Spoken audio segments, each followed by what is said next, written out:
Right, Bards, I left work tonight and I saw the number 70 tram heading to Swan Street. I was a bit worried it wasn't going to get there.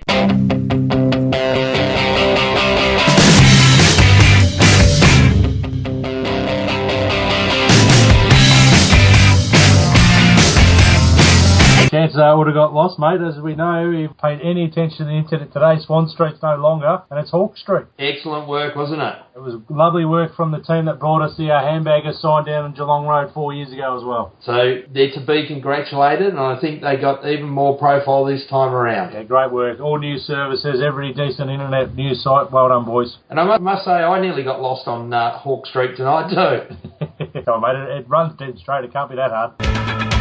Well, the streets have no name.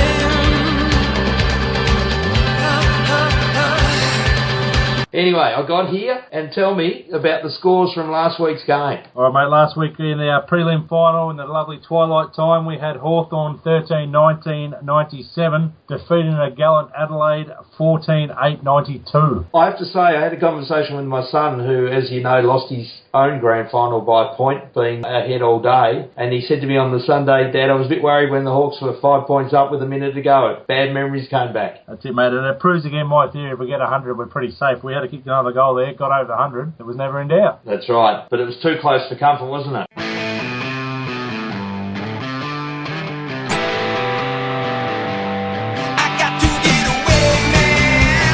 Goal kickers, we had Franklin with 3 and 5 behinds, Gunstall with 2, Bruce with 2, Rioli with 2, and singles to Suckling, Burgoyne, Shields and Clinton Young. So, votes. Mate, there was one little man that I thought won us the game, especially in the last quarter, and that was Rioli, and I've given him 5 votes for his display. Really stood up, took contested marks when he's a little fella. Probably should have kicked the goal for us to seal it up, but that's alright, he got us over the line. 4 to Mitchell for a big all-round game, great game from him. 3 to Saul for a third quarter effort, that was special. Clearances leading to goals, great stuff. 2 to Franklin, even though his kicking wasn't on fire, mate, he got us over the line, presented as a target time and again in the last quarter, even when most of us had stopped. I thought he was good all day. And 1 to Luke Bruce for a great game off a half-forward flanking in the middle. Excellent, Buzz. Now, I was in that bay just where Lewis passed to Rioli and then he passed off to Buddy, and we were side on with the goals, and we had no idea where that ball went. Luckily, I just saw a lot of Hawthorn supporters go up, and we were ahead. I was glimpsing up at the TV in the kitchen, mate, and I was thinking, handball it over the top, Buddy, and he just went, no, this is mine to win here, boys, and bang, he went, and through it went. It was an interesting game, wasn't it? It was. Look, to be honest, I saw most of the first half from a decent viewpoint. Second half, I was trying to cook 100 schnitzels and watch the game at the same time. It's a bit difficult, but from what I see, we just kept peppering and couldn't put them away, and then they'd run it down, clean possession, and kick an easy goal. I think if we kick straight, we're a lot more comfortable in the game, obviously. Bad kickers, bad footy, as they say. Pressure probably got to us a bit, but hopefully it's just one we had to have. Hey, they did expose us, and they also look quite dangerous for next year. I mean, if they can keep Tippett, they've got a very powerful forward line, and they can run.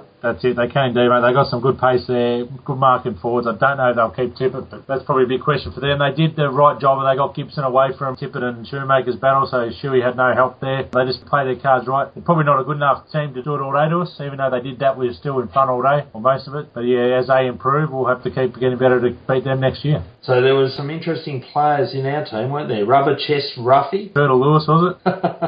Pulled ahead him taking that mark in that first quarter. On a positive note, mate, that tackle from Mr. Stratton at the end there on Dangerfield, the quickest man in the AFL, if he gets past him, he kicks a goal. He doesn't, ball spills out. Other end, as you said, Lewis out to Rioli to Franklin, we kick a goal and pretty much seal the game, so great effort by Stratton. Excellent, wasn't it? Now, a tip for Shoey, don't try and be the tough man. Yeah.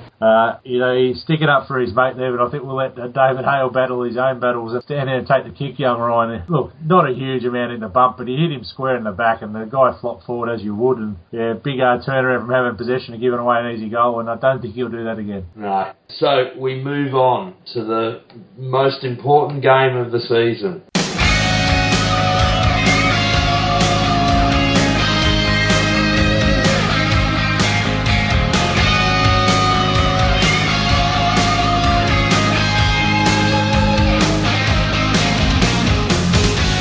grand final. Saturday afternoon, 2:30, MCG, Hawthorn versus Sydney. Who would have thought? And we're there, mate. We're where we wanted to be at the start of the year. We've timed our run nicely. We started off a bit slow. We've built up well. Only the loss to Geelong in the last 10 weeks or so. So cruising along nicely. We just need to bring all our game on Saturday. That's the big thing. Now, Bards, you wanted to do a line-by-line review of this team, didn't you? Yes, mate. Just a grand final. I think it's good that we read the side out and get an idea where people won't be starting because they never seem to start in those positions. But as I say, mate, from the back line, Grant Birchall, Josh Gibson and Benjamin Stratton. Halfbacks are Matt Suckling, Ryan Showmakers and Sean Burgoyne. Centre line, Jordan Lewis, Sam Mitchell and Xavier Ellis. Forwards, Jack Dunstall, Lance Franklin and Isaac Smith. And the full forward line, Cyril Rioli, Jared Ruffhead and Luke Bruce. The rucks are David Hale, Luke Hodge and Brad Sewell. And the interchange, Clinton Young, Liam Shields, Shane Savage and Paul Piopolo. Emergencies, Max Bailey, Thomas Murphy, the unlucky one, and Cole Cheney. And you want to make mention of the umpires or one in particular? In particular, well, start off with the umpires are Rosebery, Stevick and Meredith. Bald-headed Mr Nichols is an emergency, so we shouldn't have too much troubles with him. I'd like to note that there's no Mix involved in that umpiring group there. There's no McInerney, McCarthy,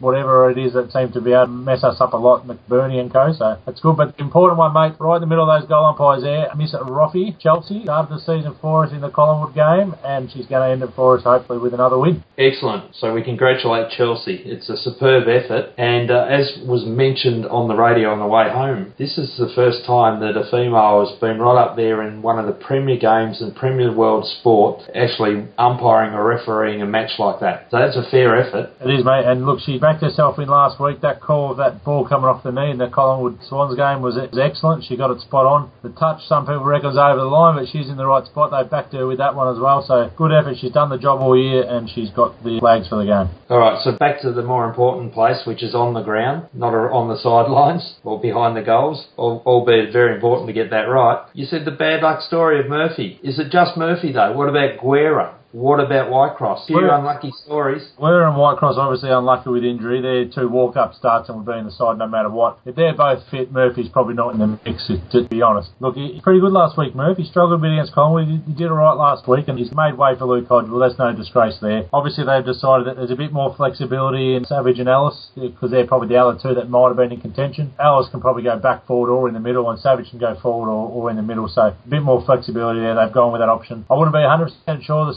sides will stay as is. You never know on the grand final. But Thomas was an emergency last time round in 08, an emergency this time, and hopefully it's just a good omen for us. And the other one that's stiff, mate, is got to say, Max Bailey. To come from where he's come from and finally get himself fit last year, missed out on the grand final by a couple of points last year, have a big pre-season and get going, and then to break a hand, and the time he's out with a broken hand, we just have a combination of Hale and Ruffhead that you just can't split. So he's stiff, Max. He's on the sidelines, and he's unlucky not to be in the team. So this one's do it for Murph, Goo and Brendan. Yeah, that sounds pretty fair to me, mate. Righto. So, what's the X factor in this game for us?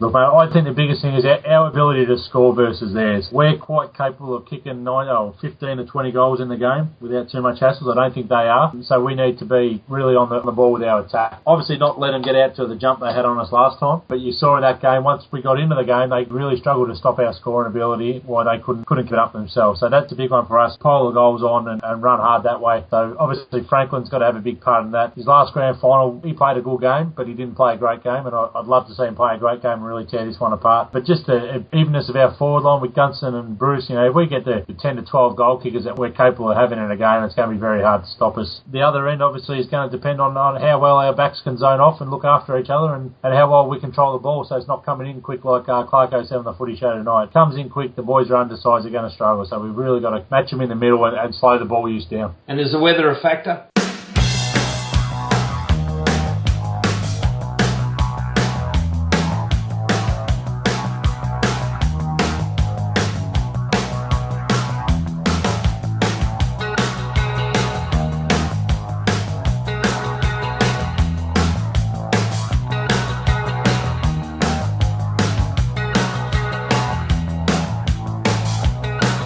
there's an argument that Sydney are better if it's wet because they're a contested side and they like it in close, but I'd argue the sides that have exposed us best this year when they've been able to kick long to tall forwards, I don't think wet weather helps you do that. It's a bit harder to clunk a mark in that situation, and everyone keeps saying that Hawthorn's skills are the best they've seen. Well, first thing you got to do in wet weather is use the ball well. So, as long as you can make the adjustment from the pinpoint stab pass that's going 100 mile an hour to one that's weighted a bit better to give a bloke a chance to take the chest mark instead of the overhead, that's the adjustment that's got to be made. But if you can do that, the ability to kick the ball and sort of land it on a 20-cent bit is what will be really important, and we've got that ability. All right, so players to watch. Look, mate, my big one, obviously, I've said it already, is Franklin. I've been saying it for weeks, and he's getting into games more and more, and I think he could have a big day. Brad Sewell, for me, mate, he's a big game performer. My money will be on him for the Norm Smith, mainly because I had it on him last time round, and I want to back him up again. So big game from him. Obviously, Josh Gibson needs a big game coming over the top with the spoils. We've got to free him up. But the man that could be the big one there, the big difference from last week, Luke Hodge, mate, he's been named on the ball. If he slides back in that sort of seventh backman sort of role and just gives the boys a chop out, Gibbo can go with whoever he ends up, Roberts, Thompson, whatever, and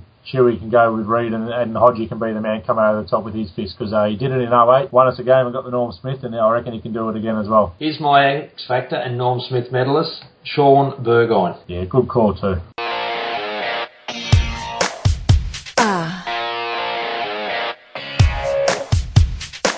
Let's go.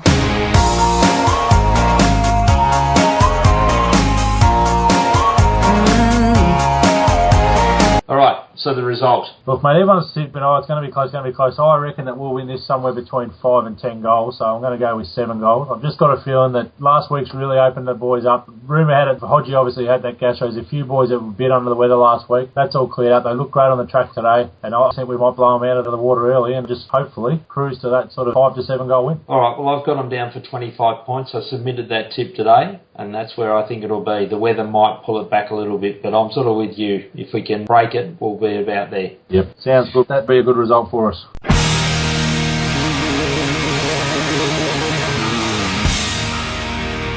Now, we're rushing through it because we're doing the 15-minute show with the music added in between and some photos. But we should acknowledge Mitch, runner-up in the Brownlow again. Yeah, great effort, mate. He obviously missed the one game for whatever reasons, but yeah, he did really well. Polled well, not quite as many votes as last year, but a great season from him, and happy to have him up there. And also, must say, a deserving winner in Watson. He had a great year, and to come from where he's come from, son of a gun, we know how hard that's been for a few blokes at Hawthorn to do, and he's done it the hard way. So good effort by him as well. Yep, and we won't mention sons of guns because we want them to be totally irrelevant by the end of the game, don't we? That would be very nice indeed. All right, Bards. Well, this is a big one. You're at one end of the ground. I'm at the other end of the ground. We're going to cheer like bloody mad. We will, mate. We're going to be there. We're all there. It's a huge day, and it's what it's all about. So let's get there and enjoy it. Get the boys home, nice and loud. No voice by the end of the day, and we'll hopefully celebrate a premiership. So that's it, Bards. Go Hawks. Go Hawks.